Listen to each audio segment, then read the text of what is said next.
I'd like to thank you, Kurude, because your children couldn't thank you enough.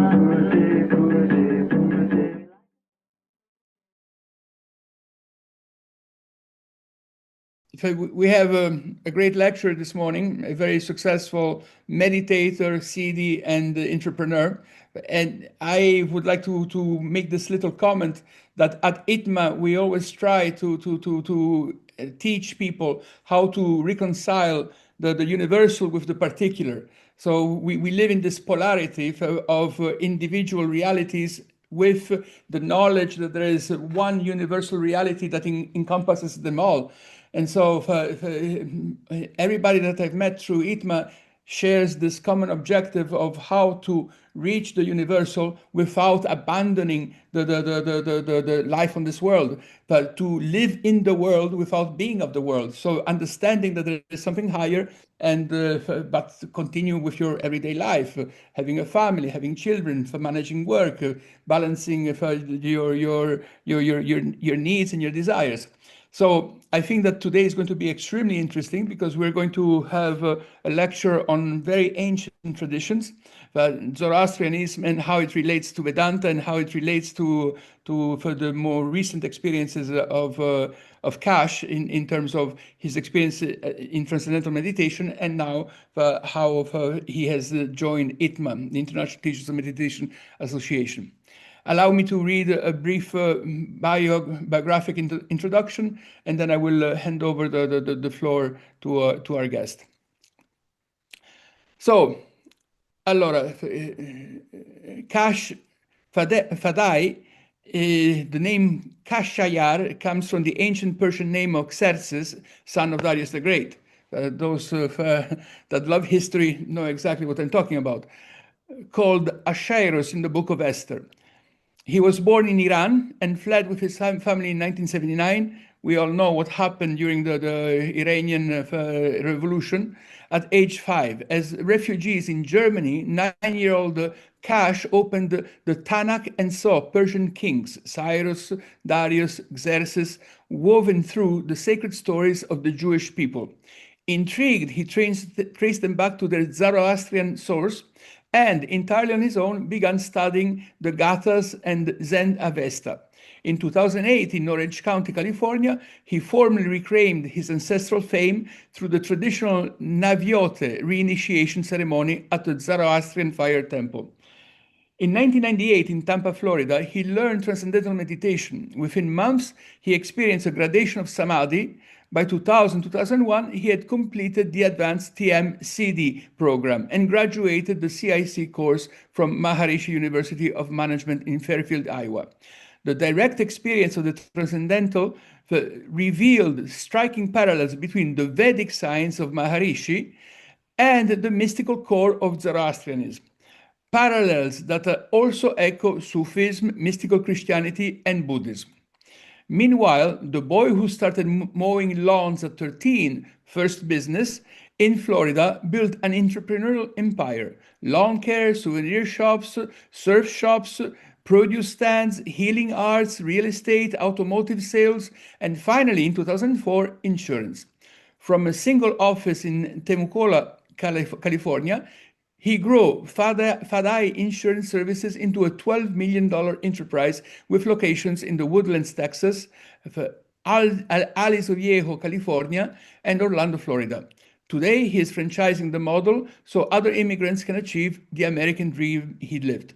Kash brings these two worlds together in his presentation, how the ancient fire of Zoroastrian mysticism and the science of transcendental meditation point to the same eternal light, and why recognizing this unity matters more than ever today. As we were talking just before the beginning of this presentation, we are constantly challenged to reconcile, overcome this false division between the particular and the universal.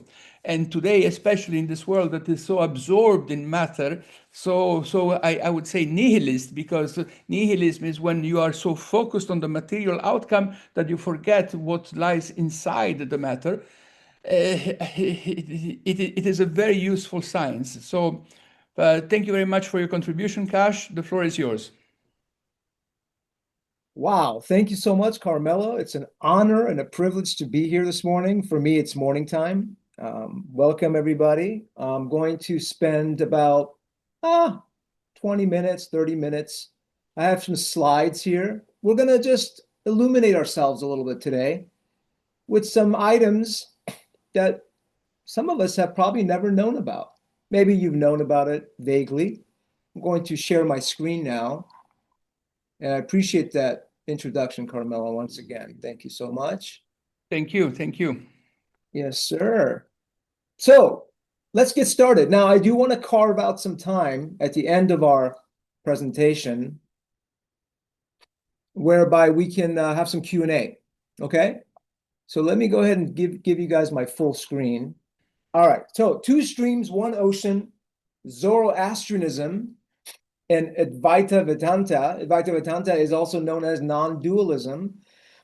I am Fedaie, Siddha since 1998. Lifelong spiritual seeker since I was about 9 years old. I was thinking about God. I think of myself, why was I thinking about God at that age? I don't know, but I was. And there were some rabbit holes, as Carmelo described. Why were my ancestral names in a Jewish Bible? Well, that opened up rabbit holes. I began to read, and that reading helped me understand a lot of things. So let's go into it. First, I want to talk about Iran, because Zoroaster was from Iran. Who are the Iranians? What does Iran mean? Iran means Aryan. Literally, origins of the Proto-Indo-Iranian people is a mixture of the Andronovo and the BMAC and the Yaz culture. And in the book of the Zoroastrians, which is the Zend-Avesta, it is described as Aryana Vaeja, land of the Aryans.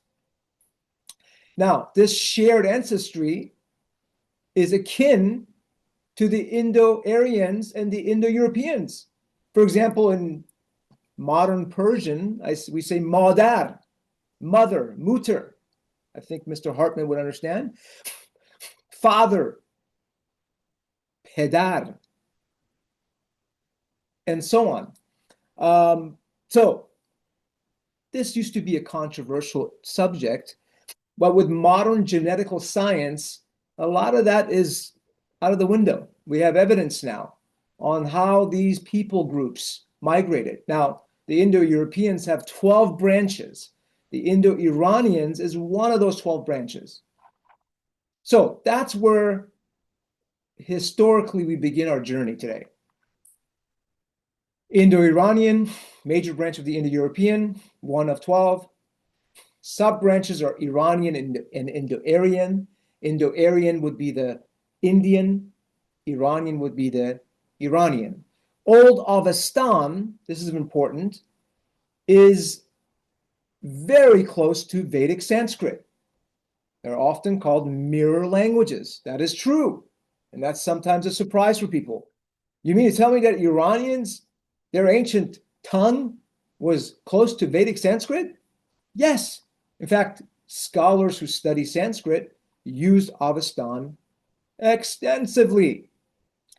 How close are they? Well, let's just talk, because I know we're a lot of people that are in this lecture know about Sanskrit. You guys are building your spiritual evolution.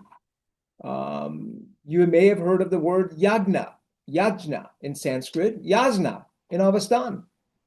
Soma, the sacrificing drink. Homa in Avestan. In fact, it was the same sacrificing drink that the ancient Iranians used. Aryaman. Deva. So these are sister languages. And it's important to build a foundation this morning, today, when discussing Zoroaster, when discussing the esoteric sort of contribution that is akin to non-dualism. So, two languages, same group of people, Let's talk about Zoroaster a little bit. Now, in Persian, we call him Zarathosht, right? Zoroaster is obviously Romanized. He's considered the first moral philosopher in history. He's the founder of the first monotheistic ethical religions. Now, he never intended this to be a religion. Most gurus and masters never intend for their contributions to be dogmatic. But of course, as we know, humans do what humans do. Now, Zoroaster means golden light. He's also known to be Zoroaster, the holder of golden camels. That was another description. Most experts agree he lived around 1500 to 1200 BCE, very contemporary with early Vedic sages, and he's one of the earliest recorded mystical teachers. Thankfully, we have his own writings, as we'll talk about in a second. He was a prophet, he was a reformer, and he was the author of the Gathas, which is a portion of the Avesta. The Avesta is the book, kind of like the Rig Veda of the Iranians.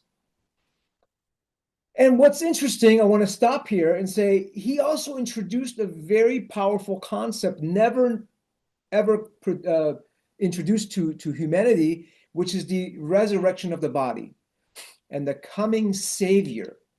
Messianic hints come from this, which we call Saoshyant.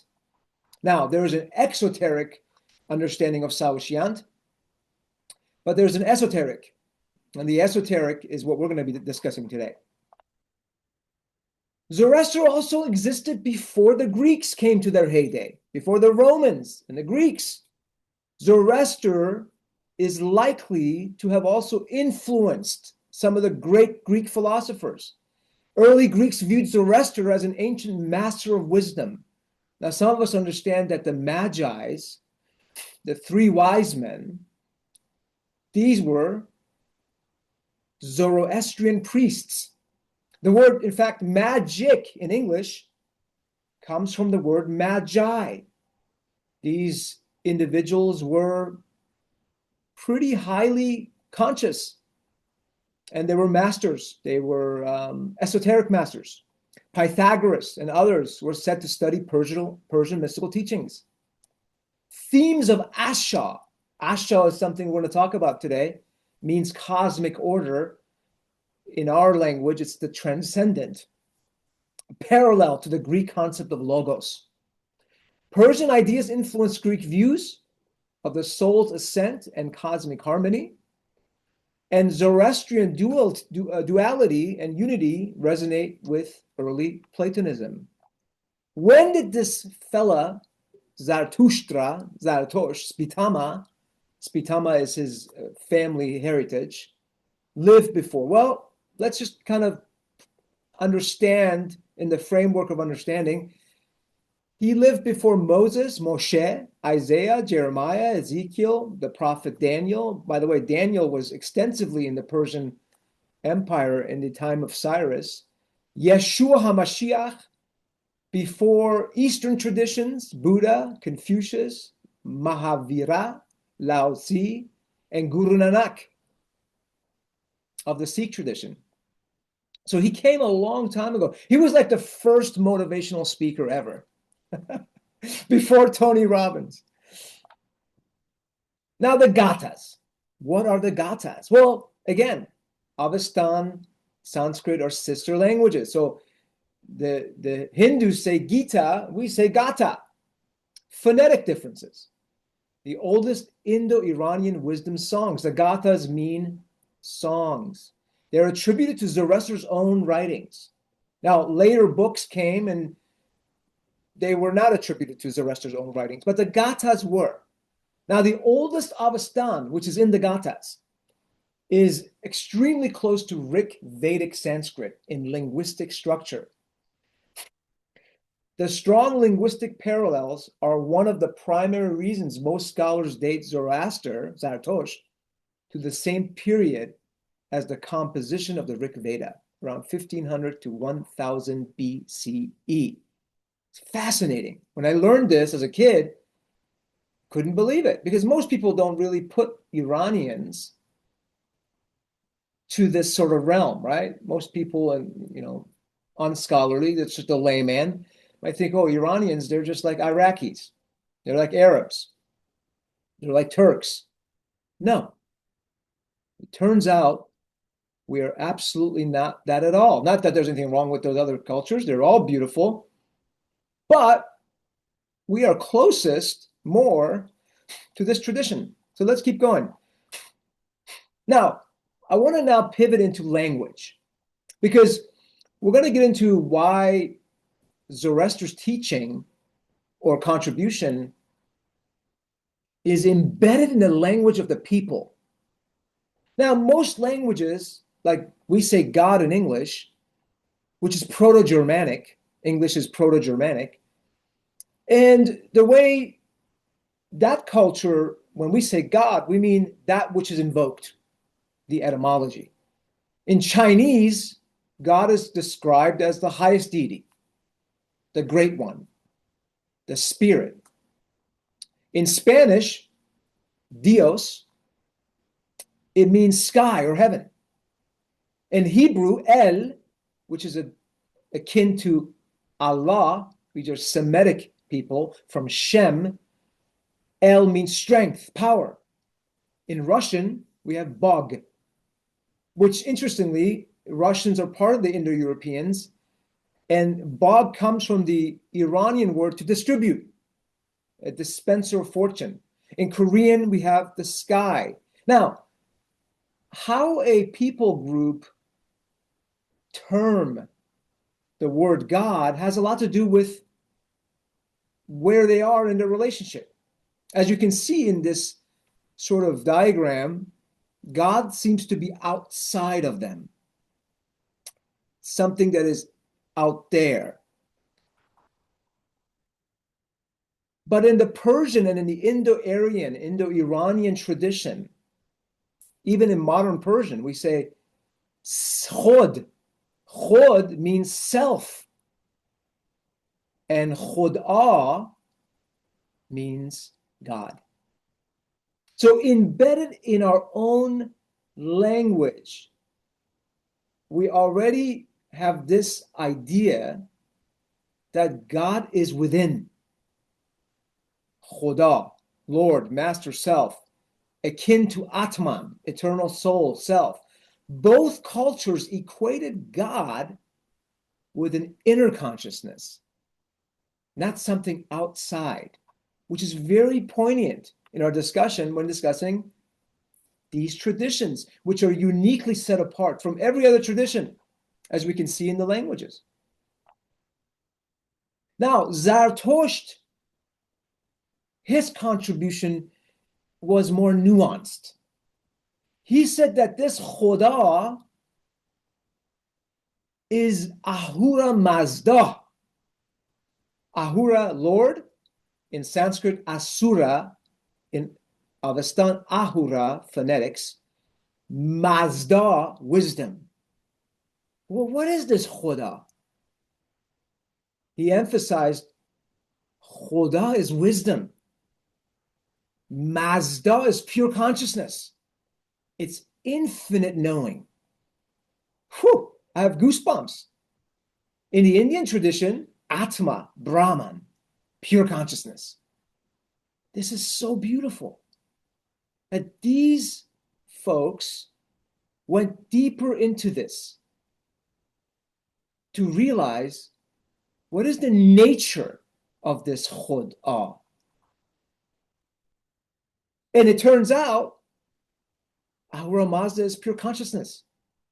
Ahura Mazda, Brahman, pure consciousness, is infinite knowing, infinite wisdom, infinite expansion. And what does this point to? That only consciousness is fundamental.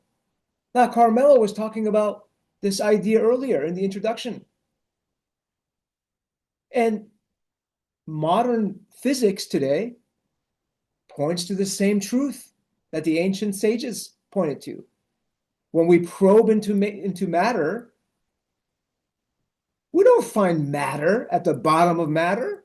What is at the the lowest, the most finite, infinite level of matter, we don't find matter. We don't find material things there. We find probabilities, which means information, data. Consciousness is fundamental. So what science tells us today is exactly what some of these sages of our traditions, of our ancestors, have already come to, because truth is immutable. So a lot of people will say, well, Kash, I heard that Zoroastrianism is dualism. It may be so on an exoteric level, but that's just because dualism in Zoroastrianism is simply a pedagogy, meaning dualism is used for evolution. Maya, illusion, is what in the Zoroastrian tradition is called angramanyu, the illusion of separation. Just let me use a metaphor. Imagine that this life that we're in right now is just a virtual reality. Let's just imagine it's a game, it's a video game. And in this video game, we come here, we have avatars. This is my avatar, my meat suit. You have your avatar. Well, we're just pieces of consciousness from the larger consciousness system. And we've come to this Maya in order to face challenges in this third dimension. There's light, there's dualism. It wasn't by accident. I suspect it was there for the expansion of evolution. I submit that why we come here is to contribute to the larger consciousness system, aka the transcendent, aka whatever you want to call it. So very fascinating that dualism in Zoroastrianism is merely a pedagogy. Now let's go further into the seven. This is fascinating. Zoroastrianism deals with the seven Ameshaspentas. And the seven Ameshaspentas in the exoteric is considered as angels. But in the esoteric understanding, in the more subtle understanding of Zoroastrianism, these are akin to states of consciousness, emanations of the Lord of Wisdom. Now, I'm going to then tie these into the states of consciousness that the Maharishi talks about, because I found this to be very correlating. There is a correlating idea here. Vohu mana, vohu, good, mana, the word mind in English comes from mana, pure source, thought, mind. It's the attempt to go to the source of thought, the gap between thoughts, to reach Ashavahishta.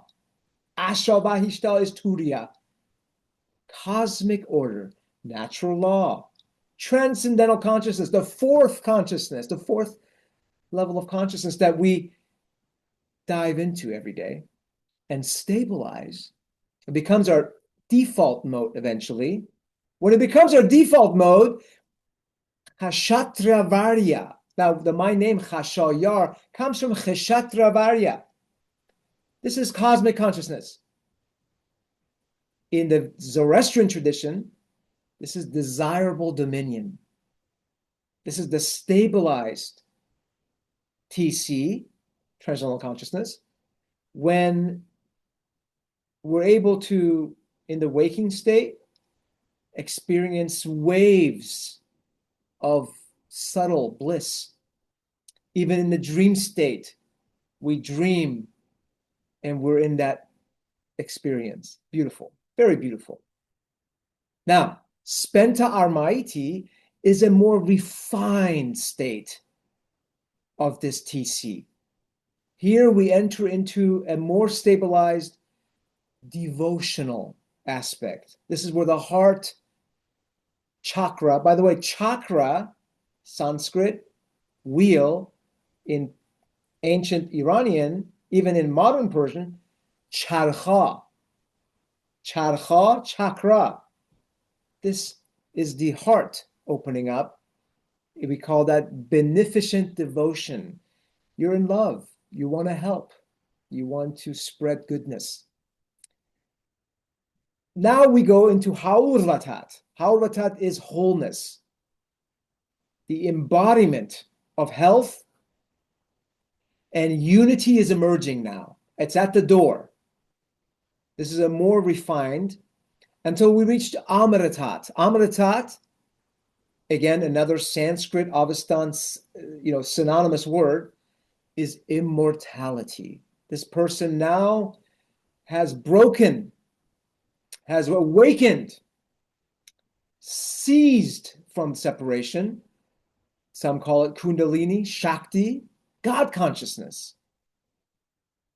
God consciousness. Spantamanyu, unity consciousness.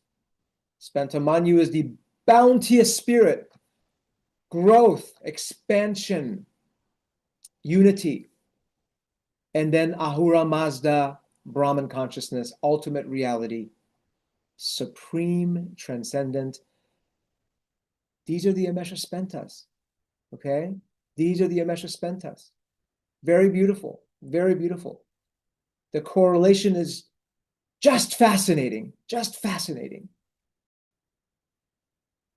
Now, what do the Zoroastrians do, much like their fellow neighbors? They use mantras. Now, Zoroastrians call it mantra with a TH. Now, what does a mantra do? Alignment, awakening. It brings about spiritual power, protection. Mantras refine the nervous system, healing and well-being. That's a little spelling error. There has to be some errors, guys. We're human. Alignment with Asha, Asha Vahishta. Now, what is the word for samadhi? What's the closest thing to that? It would be Ushtatan. Ushta comes from Asha, the fourth state, the Turiya. Ushtatan. Asha means truth, righteousness. The concept refers to cosmic order, the truth, the right way of living. Following the path of Asha, you become an Ashalvan, leads to a virtuous existence. What is Vohu? Vohu means good, best. The mantra asserts that Asha is the best good, the highest good. Vahishtam, the most valuable possession one can have. And I believe everybody in our audience can attest to that today, right? No matter what happens, I'm in that place, the secret place of the Most High. Doesn't matter what happens in Maya. Things come, things go. It's just a cloud. It's beautiful. I'm curious. Oh, this cloud is coming. But the sky is who we are. This is what this is talking about here. Oh, so beautiful. I'm feeling that beauty right now. In every fiber of my being. Ushta, Ushtatan, happiness, bliss, well-being. This text promises happiness, and it truly does. And well-being to those who practice righteousness, practice meditation, practice not for personal gain, not STS, service to self, with a small s, but STO, service to others, for the sake of Asha itself. So I'm going to pray this prayer now in the ancient Avestan language now, okay? Asham vohu vahishtam asti, ushta mai, hayrashai vahishta yasham. Asham vohu vahishtam asti, ushta mai, hayrashai vahishta yasham. Humata hukta havarashta. So, this is recited daily, inwardly, outwardly. This is one of many different formulas, mantras in the Zoroastrian tradition. This is the main one I wanted to share with you today. Now, a lot of you may associate Zoroastrianism with fire, and some have also erroneously ascribed Zoroastrians as fire worshippers, right? But it turns out fire pujas in Zoroastrianism are pretty much the same thing in the Vedic tradition. Why? Because fire symbolizes pure consciousness in both traditions. Zoroastrians honor the divine light, Asha, through fire, not fire itself.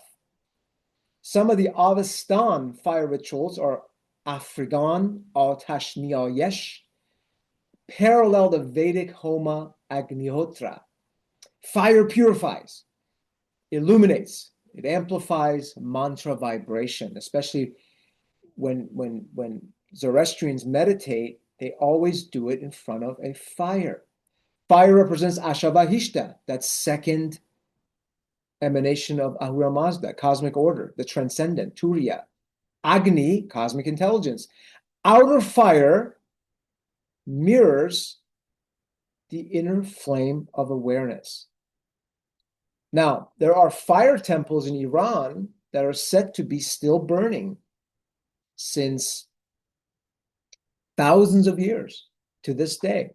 Imagine that. Now, that leads me into the sort of ethos of Zoroastrianism. That ethos is very simple. It's like gourmet food. When you eat a gourmet meal, the ingredients are very simple. You let the food do the talking, right? And it's the same thing with this tradition. The tradition has the ethos of good thoughts, good words, good deeds. Humata hukta havareshta.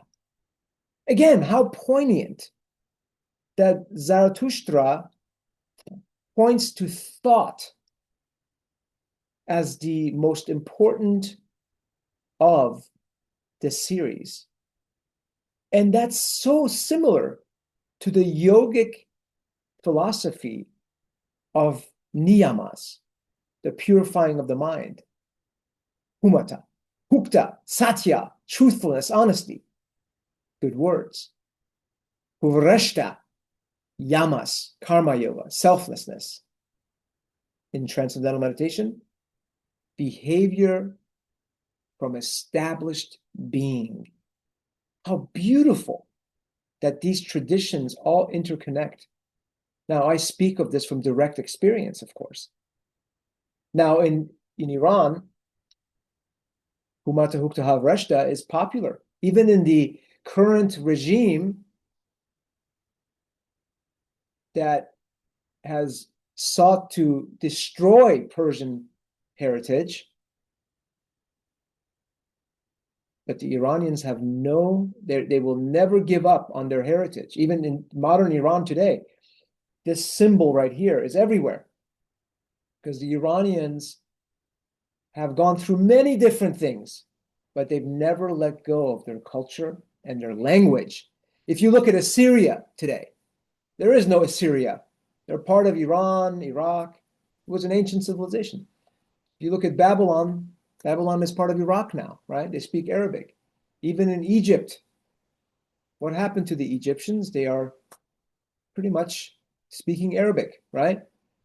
But the Persians, they kept their heritage. Very beautiful.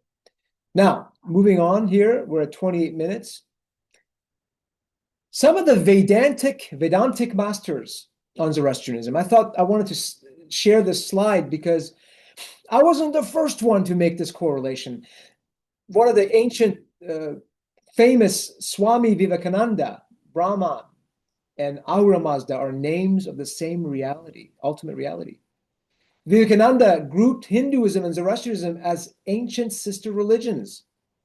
Swami Sivananda, Zoroastrianism is rooted in the Vedic religion. Sivananda noted similarities in language, mantras, rituals, and divine names. Now, I learned about this later, what that these guys were saying. I didn't even know these guys. I discovered this through my own practice and study.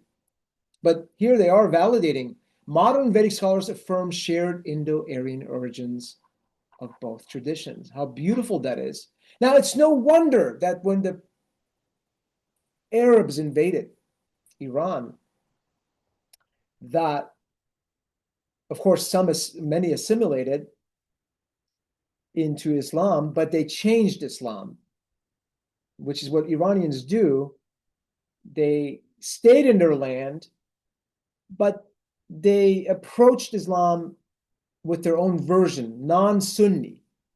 And Sufism, which is the esoteric, is said to be guised in ancient Zoroastrianism. Yeah, which is fascinating. But some of those ancient Zoroastrians fled Iran, just like me when I fled Iran in 1979. They went to India, and they are known as the Jews of India today. These are the Parsis. Parsi is Persians. And they brought with them their Zoroastrian traditions. They went into Mumbai, and they became some of the most successful, even to this day, some of the most successful entrepreneurs in India are Zoroastrians.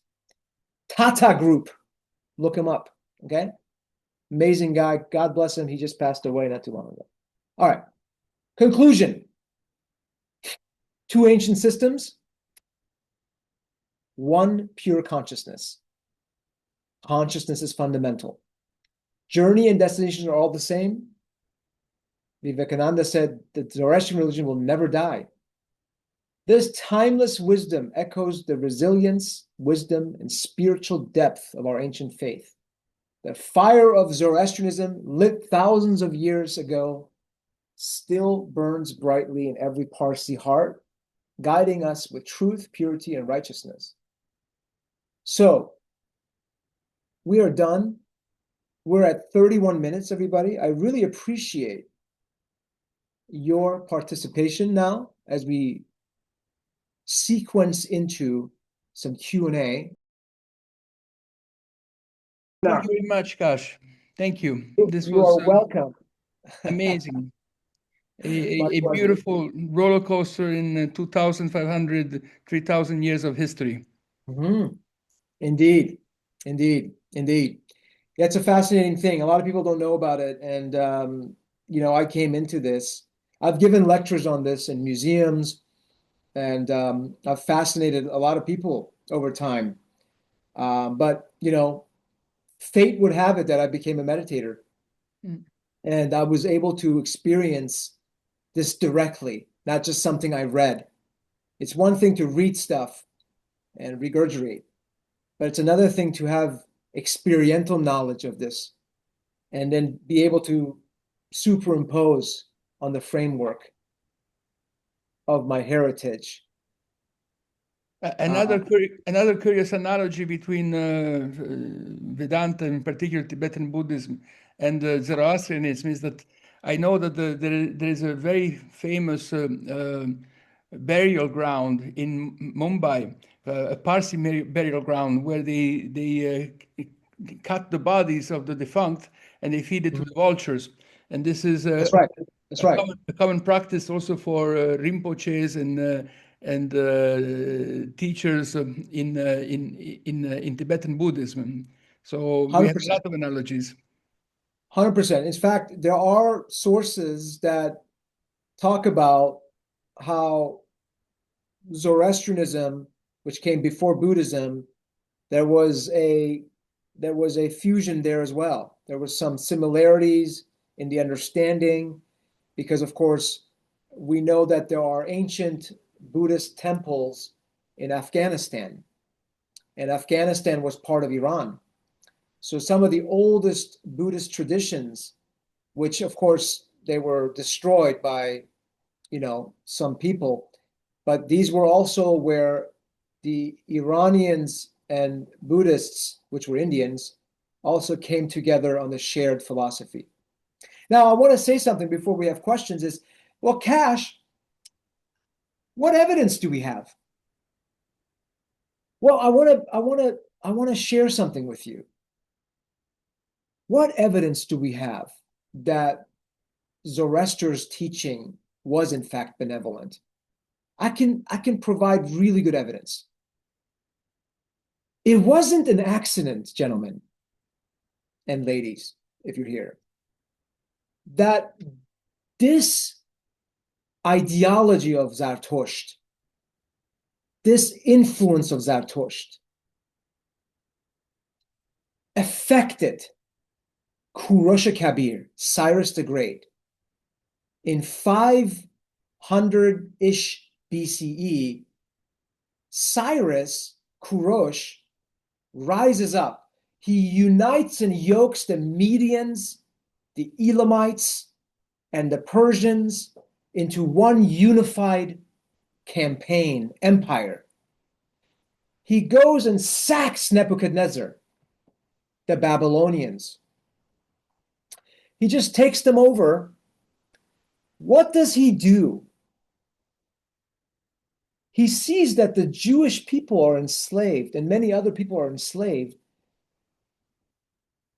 Unlike all of the rulers before him, unlike even the rulers after him, who plundered, who destroyed, who enslaved, Cyrus frees the Jews.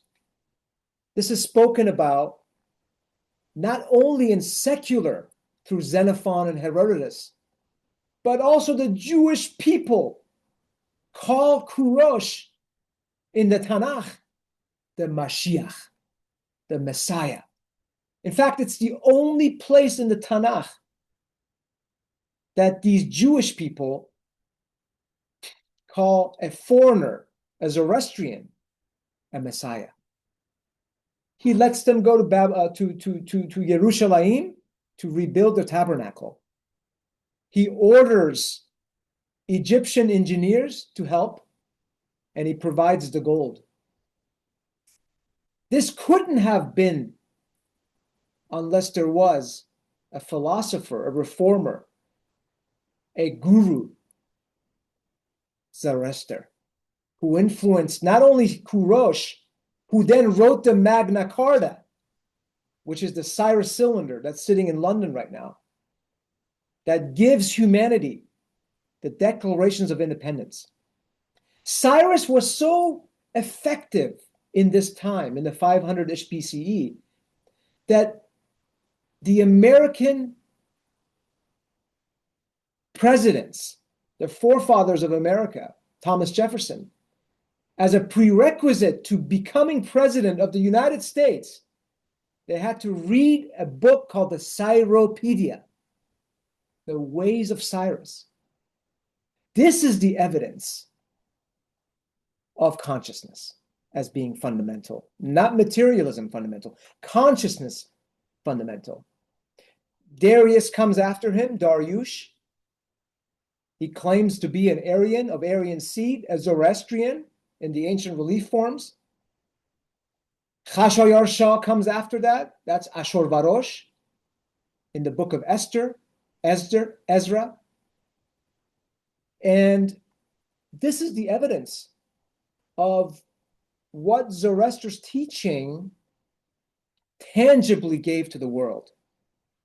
It gave the world a whole different picture of how mankind can be. And I would submit that what their distilled contribution to earth was altruism. Do good for the sake of good alone. That Asham Vohu prayer is in fact the idea of altruism. Beautiful thing, very beautiful thing.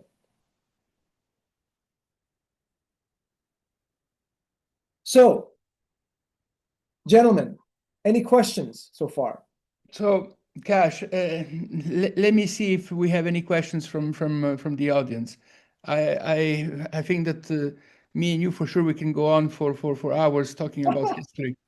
I mean, It's fascinating. It's fascinating because I love classical history, and people forget that Herodotus, who is attributed as being the first modern historian in the sense of putting an empirical analysis of the chronology of events, was in fact both Greek and Persian of origin. So he had this ability of seeing the Persian wars from both perspectives, not exclusively from a single perspective. But we are talking about meditation, not history. So is there any questions from the audience, please?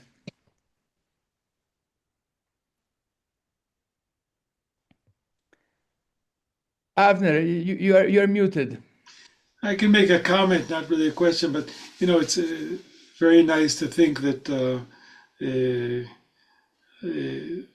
the Jews were singled out for better treatment. But really, what I understand is that this was a general policy. Before the Persian Empire, the biggest empire before that was the Assyrian Empire, who were really, really good soldiers. They, similar to the Roman legions, they had a very high level technology of siege warfare, and they had iron weapons, and they were like a pack of locusts. No one could stand up to them, and they made a policy of fear. So they created these piles of skulls, and anyone who resisted them slightly, they'd kill everyone in the city, just to make a clear message. So other cities would submit to them, and it was all fear-based. And they were the ones who systematically took people from one place to the other, especially the intelligentsia. So when they sent people, made them refugees, they would take the intelligentsia of Israel and send it to some land somewhere, in the Central Asia, and the people in that land, they'd relocate them, and now they're known as the Samaritans, and relocate them to Israel. So they'd switch between populations because they understood that would weaken the people, and they would not rebel against them. So this was the whole policy, and it was followed by the Babylonians, who took over the Assyrians. But like Kash says, this was a total new vision. It's more like the United States of Asia, or a little like the Roman Empire, which at sometimes was benign. You preferred being a Roman citizen than being a citizen of an independent country. So here, and in the Bible, it's written that he gave this special letter and permission and encouragement to the Jews. But there are archaeological, I think, Kash, you mentioned that scroll. It was for all the people that had been relocated. All of them were to go back to their homelands. All of them were supported to bring back their spiritual traditions, rebuild their temples, teach people their knowledge and so forth. So, and when he went to, he started out as a Mede and a Persian, but he went to Babylon, which is to the west a bit, but was a very, very, very powerful country, and he conquered them by the priests opening the cities and welcoming him as a hero, because he said he would help them restore their ancient tradition, which had been one of the kings had stopped following the ancient traditions.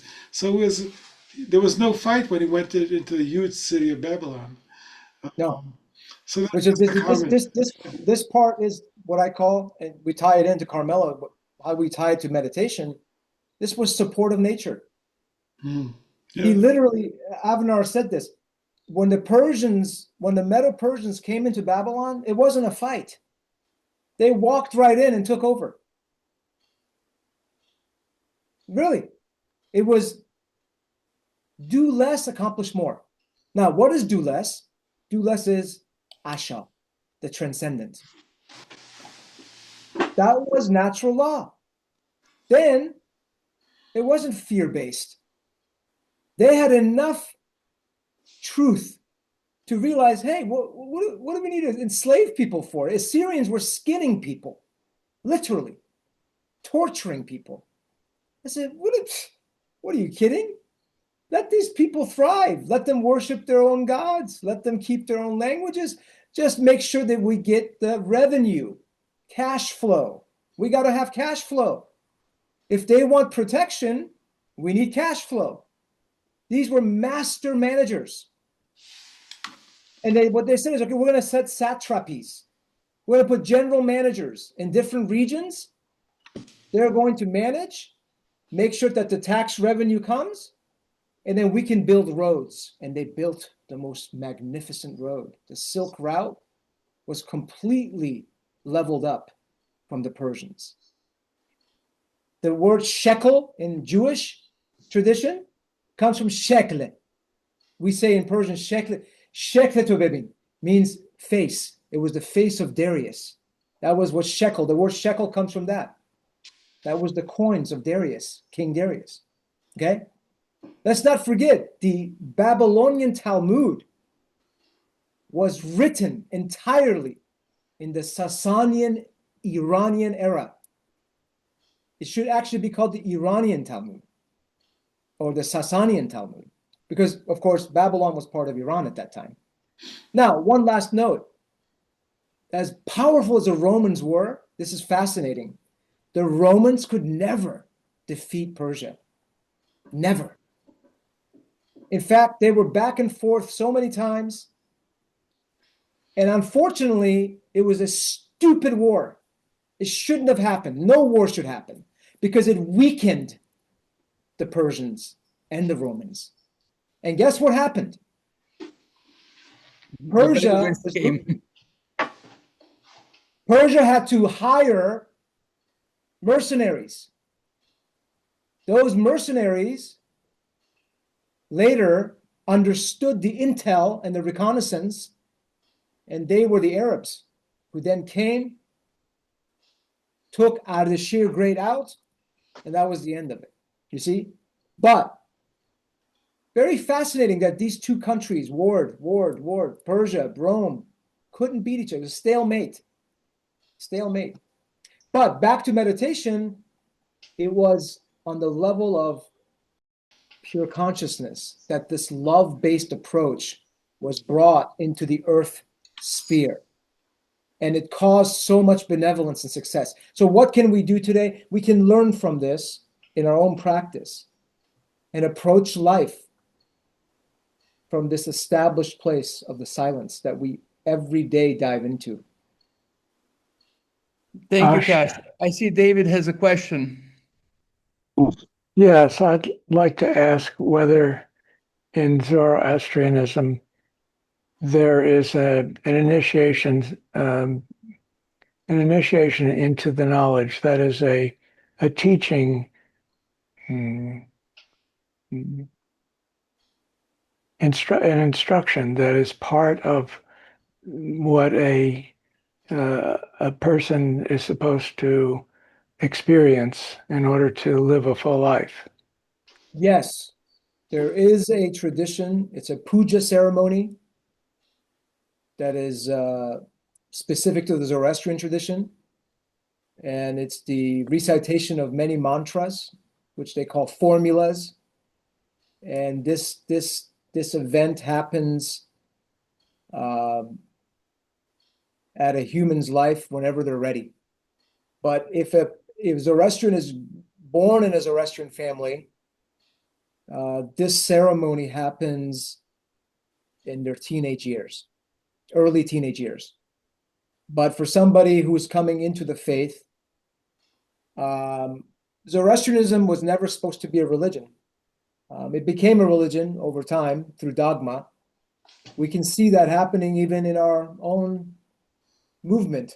You know, when the master leaves, then people get together and they do silly stuff, right? We all are experienced.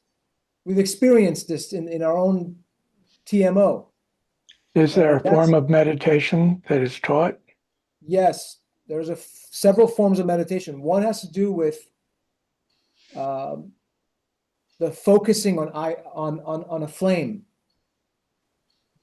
Another one has to do with reciting or chanting the mantras. Another one has to do with fasting rituals. And another one has to do with speaking those mantras internally throughout the day and making sure that if you lying is like in Zoroastrianism, telling the truth is the key. And if you lie, you're supposed to make note of that at the end of the night. And then find a way to confess that lie, first of all, don't hide it, and then aim to tell the truth the next day. So it's kind of like mindful meditation. So telling the truth is one of the keys to Zoroastrianism. So these are some of the different esoteric practices. So I don't really have a question, but I just wanted to comment that I appreciate your presentation. I've always been curious about Zoroastrianism, but never really knew anything about it. But I see a lot of parallels between Zoroastrianism and the Sikhs. We just hosted the Sikh community for the Guru Nanak Jayanti celebration yesterday at the Hindu temple. And I see a lot of parallels in the philosophy as well as protecting other communities. The Sikhs are well known for having protected the Jewish community as well as Christians and Jains and Hindus. But interesting parallels. Yeah. And you live in Bob, Tampa, is that right? I used to live in Tampa. I learned TM in Tampa. My teacher is Jim Vuelli. I don't know if you guys know Jim. But I learned meditation in Tampa in 1998. I went to Fairfield in 2000 and learned the city's Patanjali system. And then I moved to Southern California. Now I'm in Texas. Oh, you're back in Texas. Okay. I'm in Texas. I thought you were in Tampa. I was going to say that I'll have to come up to meet you. I live in Fort Myers. But, Okay. Yeah. Well, I have an office in Orlando, so we'll definitely hook up and meditate together. Yeah. Whenever you're there in Orlando, give me a call. Yeah, I wanted to say something about. I will, brother. I will. I appreciate you commenting, Bob. That's very sweet of you. The father of history, which was Herodotus, he says this about the Persians in the Book of Histories, chapter 136. He says about the Persians, their sons are carefully instructed from their 5th to their 20th year in 3 things alone, David. 1, to ride horses. 2, to draw the bow, another interesting thing, and to speak the truth. So truth telling, as cliche as that may sound, was a very important tenet of the Zoroastrian faith. Lying, the word drug, which is the word drug. Now, what does a drug do? Drug lies, right? It covers the pain.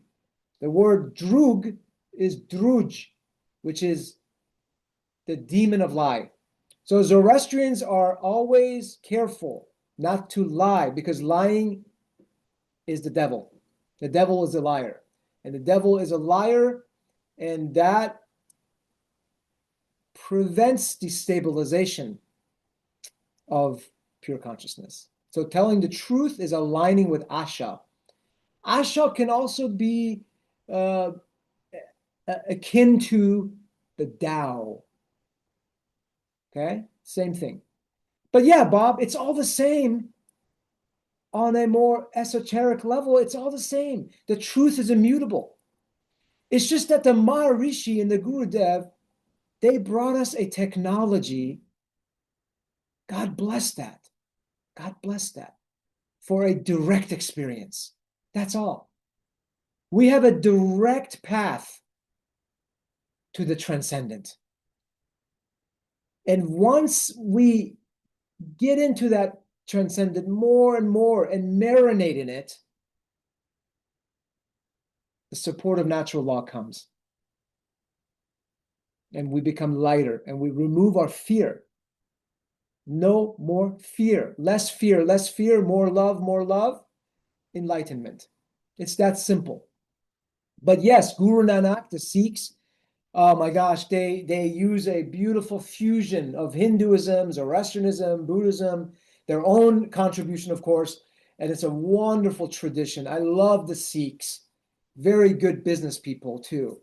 They're very good with money, and I have a high respect for them. A lot of their last names are Singh, S-I-N-G-H, and I enjoy them a lot. In fact, I love listening to a lot of their music. I wish I was where you are, Bob, on the beach with my shirt off. Dude, that's where it's at. I'm actually in Fort Lauderdale today, but I love it. yeah, the Sikh music is wonderful. We had 3 hours of Sikh bhajans yesterday, and it was just so blissful. Amen. Amen. The bhajans are great. I listen to it all the time. They Yeah. are very Kundalini triggering. Yes. In fact, I listen to it all the time in my car. I only listen to it because there's a lot of it out there, you see, and it's so beautiful, so sweet. It keeps me in that transcendent all day long when I listen to it. Yeah. It speaks right into my soul. It's so beautiful. And the Sikh scripture, the Guru Granth, not only contains the words of the Sikh gurus, but also portions of scriptures from, I think there's some Jewish scripture and some Hindu bhakti scripture and many others, all included in their holy book. So it's so universal. It really is universal. That's what I love about it. It should not be exclusive. This teaching is what we are. It's not something we have to go get. It's what we are. We just have to remove the maya, the stress that keeps us from it. And that's what we do every day. Our practice is to refine the nervous system.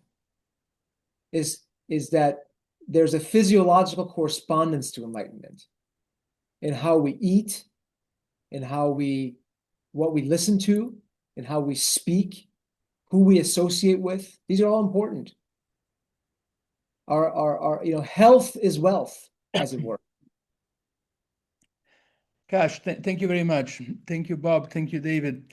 I just wanted to. We have time. I think I don't need to make a closing remark, but I did want to say one thing. But it is obvious to me that we are all on a spiritual journey. I see it as climbers that are trying to reach the same summit.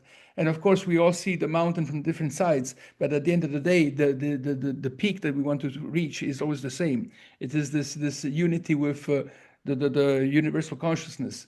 What even Plato had discussed as the soul, the all-knowing soul, that we are separated at birth, and we believe that we see only what we perceive through the vessel of our body, but in reality we contain the entire knowledge of the entire universe. And it is true that what Maharishi has handed down is extremely powerful, because I will be turning 60 in 2026, and I've been meditating since a very young age. But when Roland initiated me in the tradition of Maharishi, it is incredibly powerful. And now all I need to do is close my eyes, call the mantra, and boom, I'm gone. I'm in transcendence. This is really a highway to samadhi that I cannot believe that exists. Roland, I take advantage of this to ask you if you have any comments. Anything you want to add to Kash's presentation? Thank you, Carmelo, and thank you, Kash, for this wonderful introduction into the philosophy of a very ancient civilization, and with this spiritual background. Now, as I was reading recently a book which is called The Border. It's somebody traveling around Russia all the countries from North Korea and China, Mongolia, and Kazakhstan, finally Azerbaijan. Now, there is a description I knew already before, but there is a description where this lady saw and the spot where the flames never disappear. The flames are coming out of Earth, and now we know it's some sort of how shall I say, a natural phenomenon of natural gas, and but there are temples around there, and the Zoroastrian culture apparently. Azerbaijan is a kind of Muslim culture today, but this temples are still there. And can you tell something about now the flames you already were describing played a certain role, and so this connection of the fire of the flame to be assembled around the natural source of flames, which have never, which is never disappearing, and people don't know where it came from in those ages. Can you say something about it a little bit more? Absolutely. Let's talk about Azerbaijan. It's interesting. The word Azerbaijan actually comes from Aturpat or Aturpates. This was a Zoroastrian governor, satrap, as I was talking about, under Alexander the Great. Fascinating, isn't it? Aturpata means protected by fire. Atur is what we say atash in modern Persian. Pata means protected. So the guardian of the sacred fire. So later, Aturpatakyan, Adurbadajan, Azerbaijan means land of the holy fire. Very fascinating. Very fascinating, Roland. And Azerbaijan literally today means land of fire. So, why is fire important for the ancient Iranians?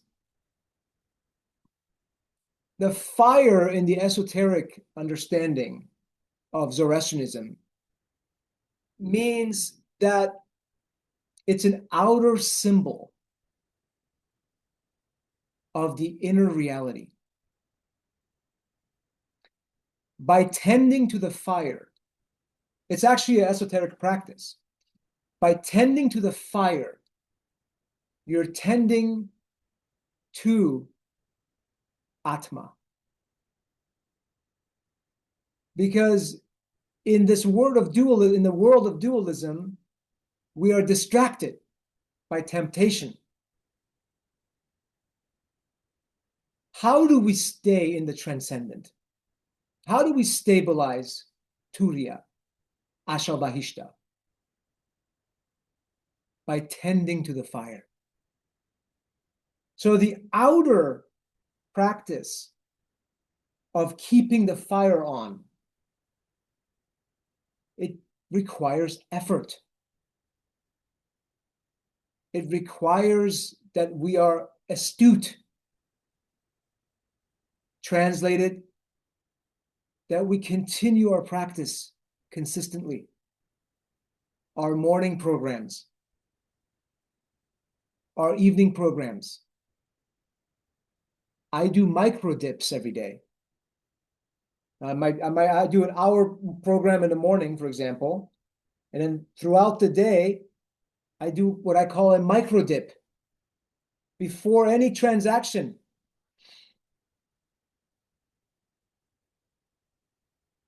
I dive just to enliven the fire. So what Zoroastrians do on the outer is a symbology of the inner to keep us away from the ego mind, which is druj, lies. What does the ego mind do? It wants to create something in the past, doesn't exist. It wants to create something in the future, doesn't exist. It's a waste of time completely. So we battle, in a sense, with these thoughts. And so the Zoroastrian fire is to extinguish these false thoughts. That's why it's a very important symbol in Zoroastrianism. And the fire is to be kept on and alive, both externally and internally. So as Carmelo said, we find liberation. We realize that we are one with Ahur Mazda. We are wisdom. We are infinite consciousness. This fire is to burn away this erroneous illusion of our separation. That's why it is a very important pillar of Zoroastrianism, because it helps us completely find liberation, and it keeps us away from distractions of the ego mind. So that's why the fire is burnt, and it's burnt in many homes for devout practitioners. And Zoroastrians never had a temple, gentlemen. Zoroastrianism was practiced in nature. Zoroastrianism was never supposed to be a religion. It's a practice. Zoroastrianism is a practice to find enlightenment. That's essentially what it is. And the pujas and the artis that both traditions utilize are metaphors. They're just metaphors to help us on that path of enlightenment.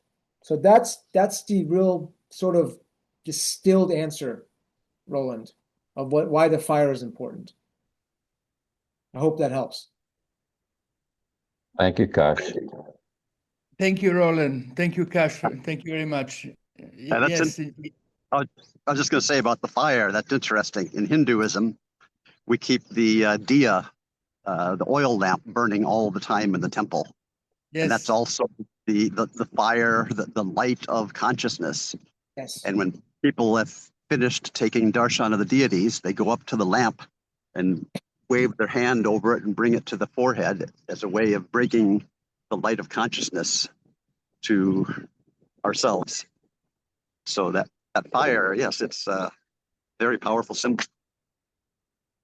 Indeed it is. Felt like throwing that in. No, but you know what it is, guys? Truth is immutable. That's all. You cannot, truth is truth.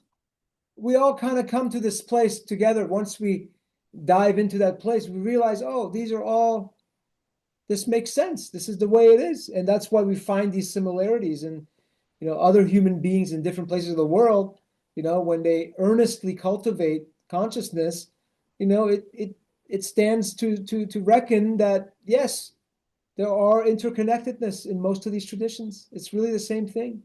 It comes back to love. It comes back to growing up. It comes back to sharing and compassion and not quarreling. When they asked Yeshua, what's the greatest law? He says, love God and love your neighbor. Simple. It's simple. But how do we do that? With the distractions of thoughts. We go to the source of thought. We go to the source of thought, which is the present moment. This is infinite bliss. And it turns out that's what we are. What we are most afraid of is realizing who we are. Not us, but the ego part. Because stands to lose control and hegemony. But this is what needs to be dissolved in the fire. And it is dissolving. It's perfectly fine. It's perfectly fine. It's a beautiful journey, gentlemen. It's a journey of love, as Rumi talks about, one of the greatest of the Sufi sages, who was influenced by Zoroastrianism, of course. All he talks about is love. Come out of the circle of time into the circle of love. Ah, beautiful, exhilarating. There's no words that can explain this love that we are. All there is love. All there is love. It sounds so trite, Kash. I know. But it is what it is. It's love. Thank you very much, Kash. This is a beautiful way to wrap up our meeting. Yes, at the end, we always come back to love. And there is a very easy analogy that I use to explain this, that if this universe is carried through the consciousness of every single individual, of course, the more you are capable of feeling compassion towards all of humanity, the deeper your understanding of the entire universe. And the deeper you dive into the truth, the more unique and universal and identical is the answer that we find. So it all makes sense. It all makes sense. Kash, I wanted to thank you very much for your contribution. Thank you, Roland. Thank you, Bob. Thank you, David. Thank you, Avner. Thank you, everybody that participated. And thank you also for humoring me with this task of being a moderator. You are all much more experienced than me. But thank you very much, everyone. Hey, you did a great job, Carmelo. Seriously, you. man. You were very succinct. You were always in touch with me, and you're a true professional, sir. Thank you, Carmelo. Jai Gurudev. Thank you. Jai Gurudev. Jai Yeah. Gurudev.